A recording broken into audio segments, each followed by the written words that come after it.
नमस्कार विद्यार्थी मित्रांनो, मागच्या सेशनमध्ये आपण कवी दत्ता हलसगीकर यांचा परिचय बघितला होता. बरोबर आहे.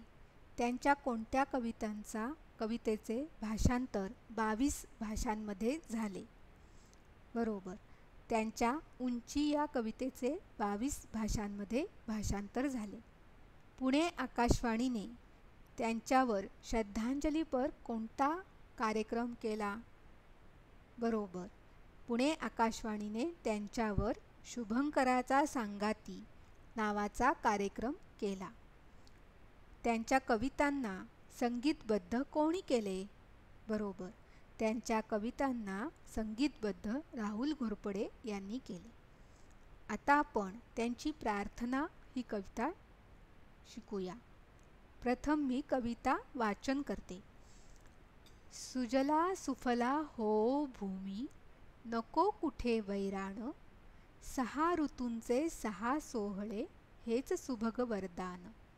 पाटातून शेतात वाहू दे झुळझुळते पाणी, अन्न पिकवू दे काळी माती पेरा पेरा तुनी. निर्माणाचे हात मिळू दे प्रत्येकाला काम, कुणी न राहो इथे उपेक्षित सदन हेच विश्राम. मनात असू दे तुकया ज्ञाना अभंग ओवी मळा, ये हृदयीचे ते हृदयी हा संत शब्द सोहळा.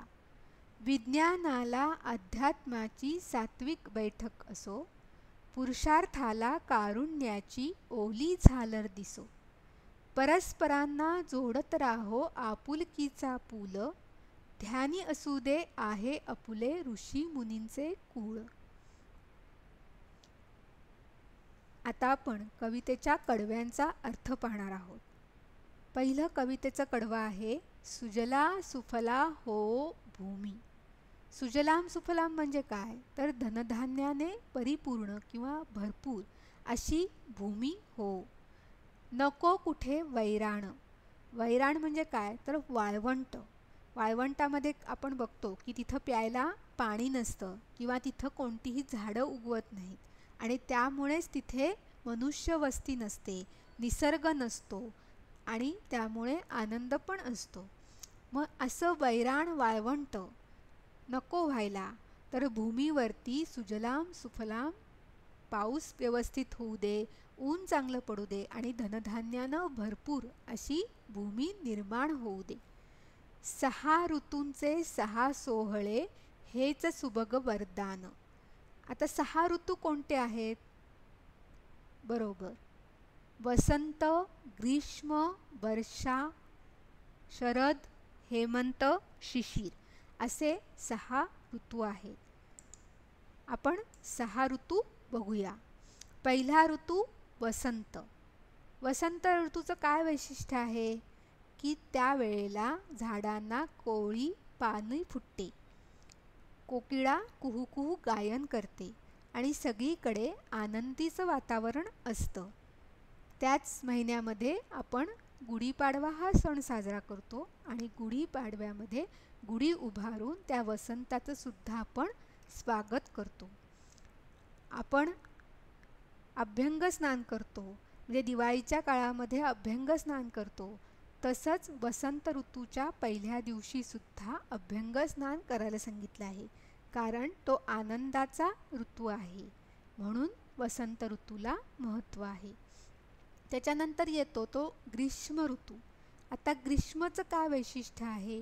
तर अशी जमिनीला त्याच्यामध्ये भेगा पडतात आणि उन्हाळा पण असतो, त्यामुळे पाण्यासाठी किंवा लाही होते उन्हामुळे, त्यामुळे ग्रीष्म ऋतू हा थोडासा कंटाळवाणा होतो. पण वर्षा ऋतू म्हणजे पाऊस येणं, पावसामुळे सगळीकडे आनंददायी वातावरण निर्माण होतं, निसर्गाला सुद्धा आनंद होतो आणि झाडं पशुपक्षी या पावसामुळे चांगली वाढतात. त्यानंतर शरद ऋतू येतो. शरद ऋतूमध्ये कापणी योग्य पीक तयार होतं.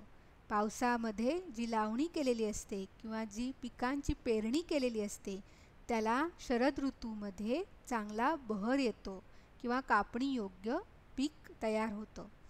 हेमंत ऋतू. हेमंत ऋतूमध्ये कापणी केल्यामुळे शेत थोडंसं भकास दिसतं किंवा शेताचं तण काढण्याची प्रक्रिया वगैरे सुरू होते. त्याच्यानंतर येतो तो शिशिर ऋतू. शिशिर ऋतूमध्ये थंडी असते, पण त्याचबरोबर मोठ्या प्रमाणात झाडांची पानगळती होते किंवा झाडांची पानं खाली पडतात. अशा प्रकारे 6 ऋतू होतात. मग ह्या 6 ऋतूंचे 6 सोहळे व्हावे असं कवीला का वाटतं? आता सोहळा म्हणजे काय? तर आनंदाचा दिवस किंवा आनंदाचा कार्यक्रम. आपण बारशाचा सोहळा करतो का? तर घरामध्ये नवीन मूल जन्माला आलं आणि त्याचा आपल्याला आनंद झालेला असतो. त्याचं नाव ठेवण्याचा कार्यक्रम म्हणून आपण बारशाचा सोहळा करतो किंवा आनंदाचं वातावरण निर्माण करण्यासाठी सोहळे आपण साजरे करतो. मग आता हे 6 ऋतूंचे सोहळे व्हावे असं का कवीला वाटतं? कारण गेल्या वर्षी आपण बघितलं की वर्षा ऋतूमध्ये सातारा, सांगली, कोल्हापूर या भागामध्ये पूर आला आणि त्या पुरामुळे अनेक जणांना घरातून बाहेर जावं लागलं किंवा त्यांच्यावरती मोठं संकट आलं. शेती गेल्यामुळे पीक पण नाही आलं, जे अन्नधान्याची पण कमतरता निर्माण झाली. अशा प्रकारे कोणताही ऋतू त्रासदायक ठरू नये. पाऊस जास्त राहिला किंवा थंडी जास्त पडली किंवा उन्हाळा जर जास्त झाला तर त्या सगळ्या ऋतूंचे धोकादायक परिणाम किंवा त्रासदायक परिणाम आपल्यावरती होत असतात आणि असं न होता ते ऋतू चांगले व्हावेत आणि त्या ऋतूंचा सोहळा किंवा आनंददायी वातावरण त्यामध्ये निर्माण व्हावं असं कवीला वाटत आहे. हेच सुभग वरदान, म्हणजे जसा तो सोहळा करायचा आहे तसंच हे ऋतू चांगले साजरे व्हावेत असं वरदान आम्हाला मिळावं असं कवीला वाटत आहे. हेच सुभग वरदान. पाटातून शेतात वाहू दे झुळझुळते पाणी. पाटामधून, पाट म्हणजे काय तर पाण्याचा छोटा प्रवाह. शेतामध्ये शेताला पाणी मिळण्यासाठी पाट किंवा कालवा तयार केला जातो आणि त्याच्यामधून कसं पाणी व्हायला पाहिजे तर झुळझुळतं, म्हणजे बारीक धार किंवा बारीक प्रवाह असणारं पाणी व्हायला पाहिजे. कारण जर जास्त पाणी झालं तर पिकांचं नुकसान होणार. म्हणून पाटामधून झुळझुळतं किंवा बारीक प्रवाहानं पाणी वाहू दे. अन्न पिकू दे काळी माती पेरा पेरातून. काळी माती ही जास्त सुपीक असते किंवा त्याच्यामध्ये पिकं फार लवकर प्रमाणामध्ये येतात. आपल्या कोकणामध्ये कोणती माती आहे? बरोबर, लाल माती आहे. आपल्याकडे जास्तीत जास्त लाल माती आहे. पण कोल्हापूर, सांगली किंवा घाटावरती काळी माती असते आणि त्या काळी मातीमध्ये सुपीकता ही जास्त असते. त्यामुळे तिथे जास्त प्रमाणामध्ये अन्न पिकवलं जातं. आपल्याकडे प्रामुख्यानं तांदूळच पिकवला जातो, पण घाटावरती अनेक पिकं घेतली जातात. गहू असेल, सोयाबीन असेल, बाजरी असेल, अनेक पिकं काळ्या मातीमधनं घेतली जातात. मग कवीला काय म्हणायचं आहे की काळ्या मातीतल्या पेरापेरामध्ये, म्हणजेच त्या ज्या उगवून येणाऱ्या रोपट्यांमध्ये त्या प्रत्येक दाण्यामध्ये अन्न असू दे, प्रत्येक दाणा अन्नानं भरलेला असू दे, अशी प्रार्थना कवी करत आहे. निर्माणाचे हात मिळू दे प्रत्येकाला काम. कुणी न राहो इथे उपेक्षित सदन हेच विश्राम. कवीला काय म्हणायचे की प्रत्येकाला काम मिळू दे. निर्माणाचे हात म्हणजे कोणी चित्रकार असेल, शिल्पकार असेल, मूर्तिकार असेल, जी काही कला त्या हातांमध्ये आहे, कोणी गवंडी काम करणार असेल, सुतार काम करणार असेल, तर त्या प्रत्येकाला काम मिळू दे. आणि कोणी न राहो इथे उपेक्षित. उपेक्षित का म्हटलेलं आहे तर दुर्लक्षित. कोणीही इथं दुर्लक्षित राहू नये. आणि सदन हेच विश्राम. विश्राम म्हणजे विसाव्याचं ठिकाण. सदन म्हणजे घर. प्रत्येकाला इथे घर मिळावं. आता कवीनं ही प्रार्थना का केलेली आहे? सुजलाम सुफलाम हो भूमी नको कुठे वैराण. 6 ऋतूंचे 6 सोहळे हेच सुभग वरदान. पाटातून शेतात वाहू दे झुळझुळते पाणी. अन्न पिकू दे काळी माती पेरा पेरातून. निर्माणाचे हात मिळू दे प्रत्येकाला काम. कुणी न राहो इथे उपेक्षित सदन हेच विश्राम. असं कवी प्रार्थना का करत आहे?